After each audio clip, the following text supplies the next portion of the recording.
started a long time ago keto, if you want to start this diet and you want to just do keto, I gradually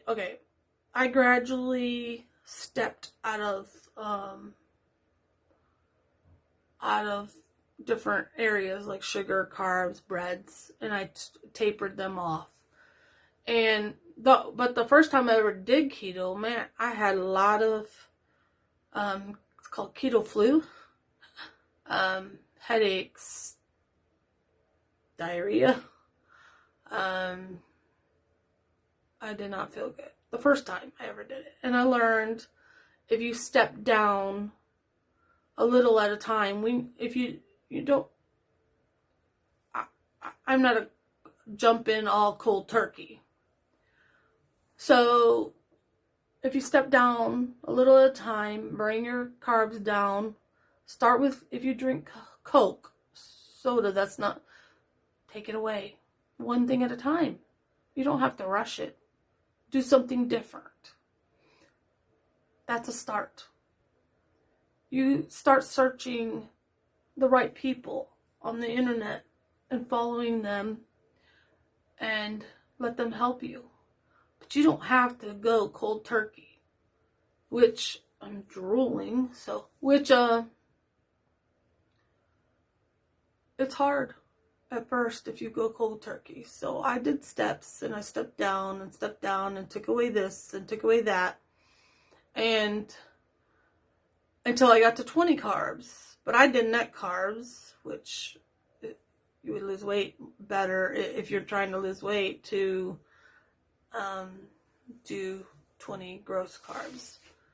But I never did 20 gross carbs. Then on another time I started the diet, I didn't have to step down, so I started more stricter, but I still had to wean myself off some stuff.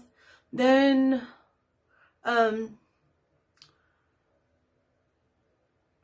started just cutting out things, and I got down to 10 carbs. At 10 carbs, I was doing so much better. I was feeling so much better. I would, at 20 carbs, I had to count the carbs, everything I put in my mouth. And I don't want that kind of diet. I want, like, before I started the diet, I want where you just put stuff in your mouth and you don't have to worry about it. But for me, if you're still counting carbs, you have to count every little thing so you're not going over 20 carbs. Then I dropped to 10. I still had to, 10 is easier to count because with 10 I was doing just a few carbs, like green vegetables, spinach, lettuce, tomato, onion. Well, I didn't do a lot of onion, but I was still having veggies with carbs, so I'd have an avocado, so I would count those carbs. I don't want to have to count anything. And then, but I knew this way of eating was for me.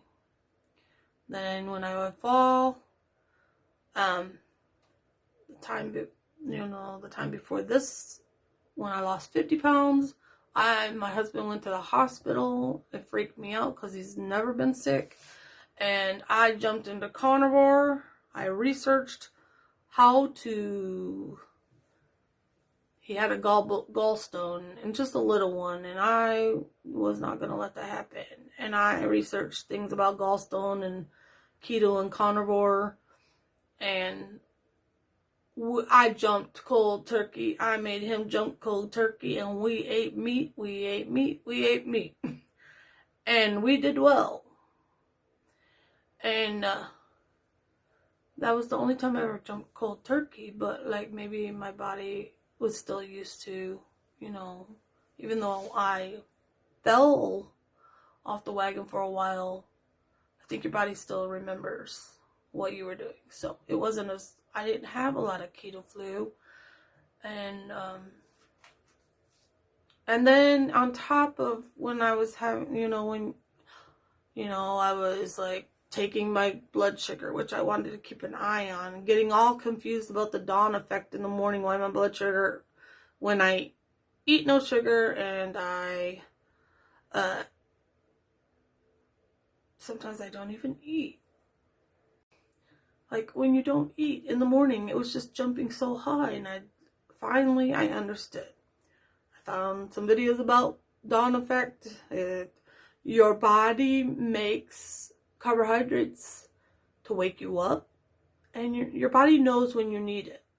You don't need to eat it. Your body makes it. So I know my blood sugar is coming down a little at a time, but when I wake up, it's still over 100. It's about and my body needs to heal, and it may take some time for that to get under 100, under around 80 or lower.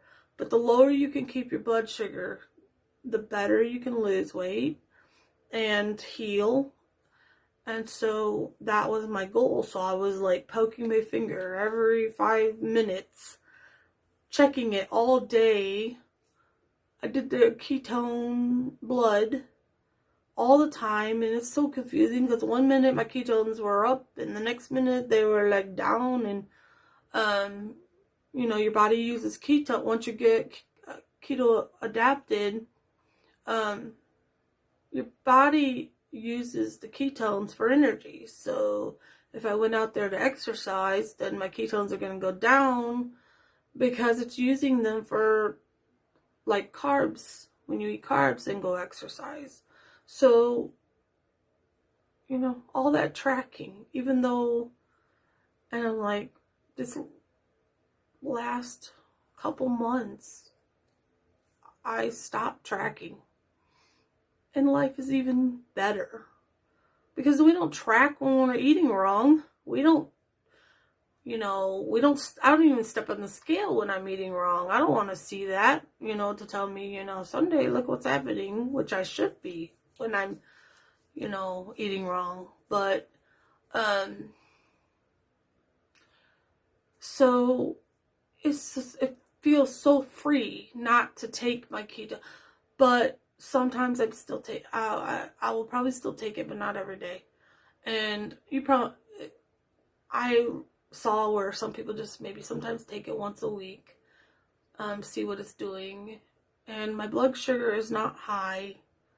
How can it be if I'm not eating that much carbs? It's just my body has to heal to get to where the blood sugar drops more. So it's been freeing not to poke my finger every 5 minutes in the daytime because I got assessed. Paying for those strips is not cheap. But if you start and you want to see if you're in ketones, you could start with urine strips. And then, but urine strips will show you what's in, but after a while, it won't show up in your urine. So if you want to check it, you can do the blood ketone strips, but don't live by that. But sometimes it motivates me, just like the scale yesterday. It shocked me and it motivated me to do this BBB and see what I can do by September 12th.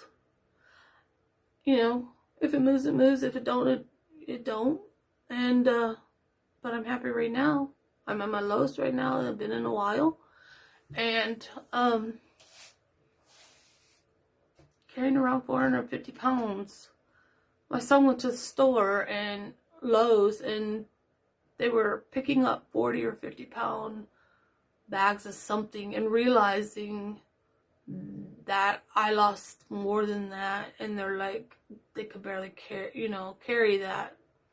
So I think when, and I picked up a 40 pound, because we were putting salt in our pool, and that was a 40 pound bag of salt, and it was heavy. So 40 pounds is a lot. But if you pick up a 5 pound roll of hamburger at the store and look at how much it really is, but it disperses throughout your whole body, so you don't see it like a 5 pound roll, when you pick it up in the store. Even a 1 pound, when everybody's like, I just lost 1 pound. You pick up that 1 pound of hamburger in the store and you're like, that's quite a bit.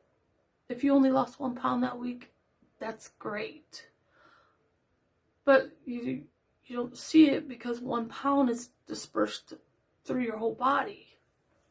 and the inches will move, and the scale will move, and the inches will stop, and the scale will stop. It's just the way it is, and your body needs time to recuperate from what it's doing and maybe take a break for a second.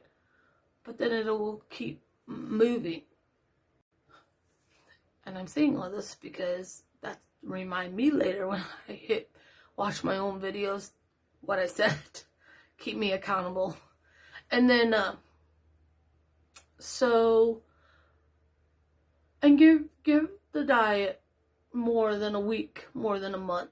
Give it.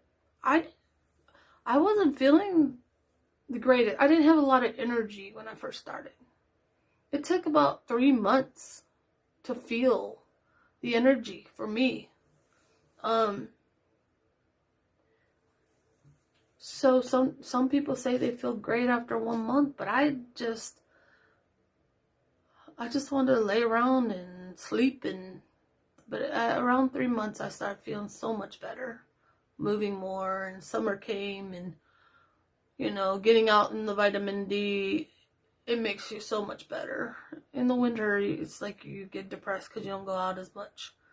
Right now it's so hot out, and I'm missing being out in the sun. I like mowing my lawn with the rider, and right now the grass is so brown. It's so hot here. My grass is brown. But I just like, why ride it? There's a couple weeds, so plus I'm not getting on a rider jiggling around till I know I'm fully feeling better. Sorry, I split video again, so look for the next one.